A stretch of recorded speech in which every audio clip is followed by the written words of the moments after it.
10평 남짓한 고시원 방안. 정연은 오늘도 커피 믹스를 털어넣은 뜨거운 물을 한 모금 들이켠다. 출근 시간이 가까워오지만 마음은 늘 그렇듯 어둠 속에 박혀 있다. 휴대폰 화면에 떠 있는 날짜. 벌써 어머니가 세상을 떠난 지 12해가 지났다. 그날 이후 그녀는 아버지란 존재를 마음에서 지워냈다. 아니, 차라리 죽었다고 믿고 살았다. 엄마의 마지막 말이 아직도 귓가에 맴돈다. 정연아, 엄마가 없어도 아빠는 있잖아. 하지만 그 아빠는 엄마가 숨을 거둔 그 순간에도 술에 취해 어디선가 쓰러져 있었다. 정연은 치킨집에서 일하며 간호학원 등록금을 모으고 있었다. 꿈이란 걸 가져본 적은 없지만 적어도 남한테 손 벌리지 않는 살. 그게 그녀의 유일한 목표였다.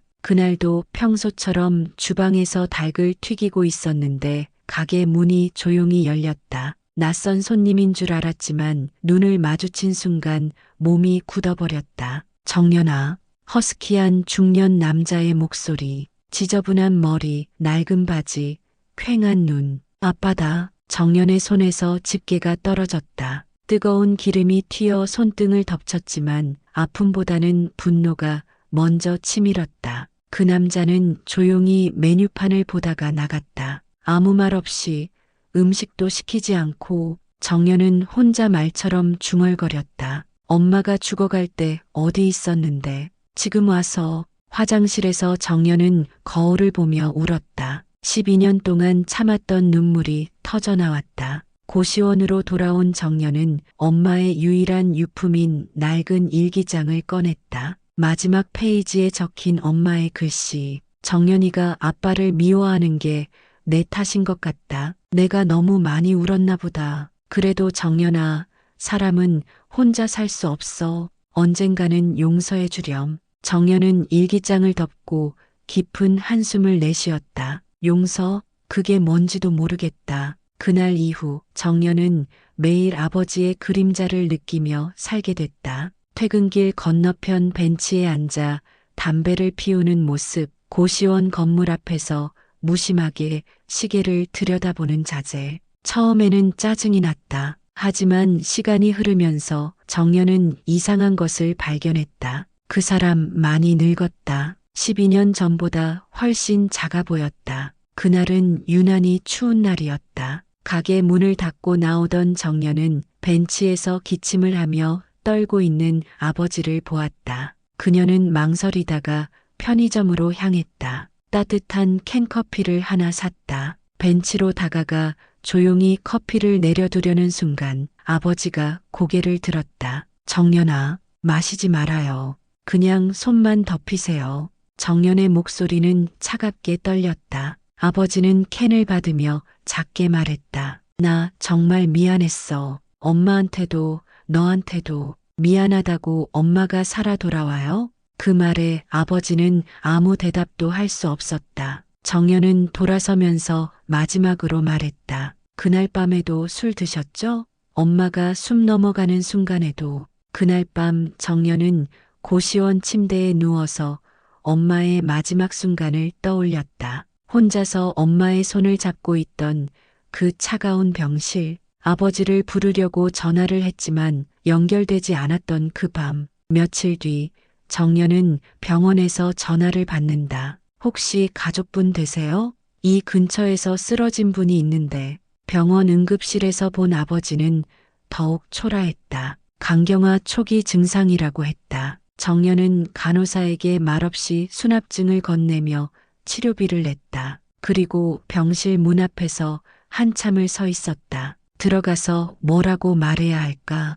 괜찮다고? 이제 술 끊으라고? 결국 정연은 그냥 돌아섰다. 복도를 나서며 들린 아버지의 목소리. 간호사님, 제 딸이 왔었나요? 네, 치료비 내고 가셨어요. 그래요. 고맙네요. 그 목소리에는 눈물이 섞여 있었다. 병원비를 낸 이후에도 정연은 아버지를 보러 가지 않았다. 하지만 마음 한켠에는 계속 무언가가 걸려 있었다. 며칠 뒤 치킨집 사장님이 말했다. 야, 정연아, 너 아버지 되는 분 맞지? 어제 여기 와서 내 이야기만 하시던데 뭐라고 하셨는데요? 딸이 얼마나 착한지, 혼자서도 얼마나 잘 사는지. 근데 눈물을 흘리시더라. 정연은 그날 밤 잠을 이루지 못했다. 다음 날 아침 정연은 병원으로 향했다. 하지만 병실은 이미 비어 있었다. 어제 퇴원하셨어요. 보호자분 없이 혼자 나가셨는데 몸이 많이 안 좋으신 것 같던데요. 정연은 아버지를 찾아 골목골목을 헤맸다. 그리고 마침내 허름한 여인숙 앞에서 아버지를 발견했다. 왜 병원에서 나오셨어요? 돈이 아까워서 너한테 폐 끼치기 싫었고, 그럼 이렇게 있으면 나한테 폐 안 끼치는 거예요? 아버지는 고개를 숙였다. 그 순간 정연은 깨달았다. 이 사람은 정말로 죽어가고 있었다. 병원 다시 가요. 내가 모든 치료비 낼게요. 정연아, 넌 왜 이렇게 착하니? 착한 게 아니에요. 그냥 엄마가 미워할 것 같아서. 그날 밤 정연은 엄마 묘소를 찾았다. 12년 만에 아버지 이야기를 꺼냈다. 엄마, 나 어떻게 하면 좋을까? 미워하고 싶은데 미워할수록 마음이 아파. 아버지는 다시 입원했다. 이번에는 상태가 더욱 심각했다. 정연은 매일 병원을 오가며 간병을 했다. 간호학원 수업도 빠지고 치킨집 일도 줄였다. 정연아, 너 때문에 힘들어하지 마라. 나는 이미 놓친 사람이야. 그런 말하지 마세요. 어느 날 밤 아버지가 갑자기 말했다. 내 어릴 때 생일 기억나? 아니요. 거짓말. 내가 7살 때 케이크 사러 나갔다가 술집에서 3시간 동안 마셨지. 집에 와보니까 넌 혼자 촛불 켜놓고 기다리고 있었어. 정연의 가슴이 저렸다. 그 기억이 선명하게 떠올랐다. 그날 밤에 내가 울면서 말했잖아. 아빠는 나보다 술이 더 좋아요? 하고, 네, 기억나요. 그때 내가 뭐라고 답했는지도 기억나지? 정연은 고개를 숙였다. 기억났다. 너무나 생생하게. 아빠도 힘들어라고 하셨죠. 그게 변명이었어. 정말 비겁한 변명이었지. 아버지의 목소리가 떨렸다. 내가 힘들다고? 7살짜리가 생일 케이크도 못 받고 기다리는 게 더 힘든 일인데. 그날 밤 정연은 병실 의자에서 잠들었다. 꿈에서 7살의 자신이 나타났다. 작은 손으로 촛불을 끄며 혼자 생일 축하 노래를 부르는 모습. 겨울이 깊어질 무렵 아버지의 상태는 더욱 악화되었다. 의사는 정연에게 조용히 말했다. 많이 늦었습니다. 이제 시간이 얼마 남지 않았어요. 정연은 그날 처음으로 아버지 앞에서 울었다. 왜 이제 와서 나타났어요?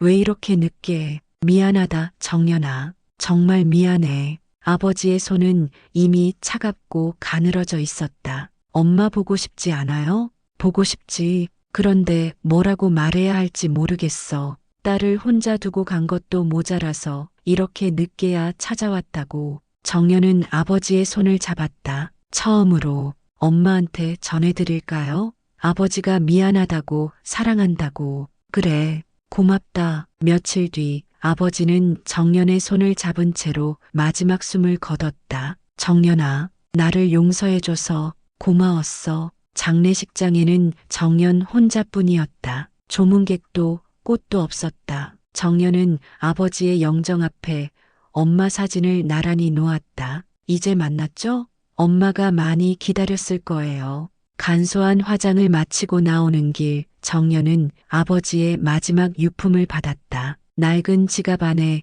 정연의 어린 시절 사진이 접혀서 들어 있었다. 사진 뒤에는 아버지의 글씨로 이렇게 적혀 있었다. 내 딸 정연, 아빠가 못해준 것들을 혼자서도 잘해내는 우리 딸. 그 순간 정연은 무너져 내렸다. 12년 동안 참았던 모든 눈물이 쏟아져 나왔다. 아버지의 방을 정리하며 정연은 일기장 하나를 발견했다. 출소 후부터 마지막까지 적힌 일기였다. 정연이를 봤다. 많이 컸다. 예뻐졌다. 하지만 내게는 차가운 눈빛이었다. 당연하다. 오늘도 멀리서 정연이를 봤다. 열심히 일하는 모습이 기특하다. 목소리라도 듣고 싶다. 정연이가 커피를 사줬다. 12년 만에 받은 딸의 선물이다. 울고 싶었다. 병원에서 정연이가 치료비를 냈다고 했다. 미안하고 고맙다. 나는 정말 최악의 아버지다. 정연이가 내 손을 잡아줬다. 생에서 가장 따뜻한 순간이었다. 마지막 페이지에는